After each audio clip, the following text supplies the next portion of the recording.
जीवनमा हामीलाई चाहेर होस् या नचाहेर विभिन्न किसिमका लतहरू लाग्ने गर्दछन्। कसैलाई धुम्रपानको लत त कसैलाई रक्सीको लत, कसैलाई गुटखा सुपारीको लत त कसैलाई खैनीको लत, कसैलाई अन्य नशाहरूको लत लाग्ने गर्दछ। लत लाग्नु राम्रो होइन, कुनै पनि चिजमा बानी बस्नु राम्रो कुरा होइन। तपाईहरू छोड्न पनि चाहनुहुन्छ र तपाईले छोड्ने प्रयास पनि गर्नुहुन्छ।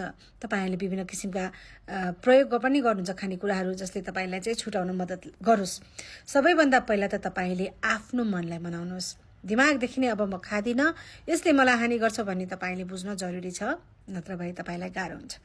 तपाई छोड्न चाहनुहुन्छ भने रक्सीको नशा छुटाउनको लागि यो उत्तम उपाय हो। तपाईले ठूलो टुक्रा अदुवालाई लिनुहोस्, आधा कागतीको रस तपाईले नै चाहनुहोस्। तपाईले 2 चम्चा अदुवाको रस ठूलो चम्चाको, 2 चम्चा कागतीको रस अनि हट वाटर है उम्लिएर अलिकति पछि सेलाएको, धेरै सेलाउनु भएन। यो तातो पानी तपाईले पिउनु पर्यो दिनमा 2 देखि 3 पटक है। तपाईलाई रक्सीको नशा गर्ने बेलामा चाहिँ लत त्यो जुन तपाईलाई तलतल भएको बेला पिउने गर्नुहोस्, तपाईलाई त्यो नशाबाट यसले छुटकारा दिनेछ।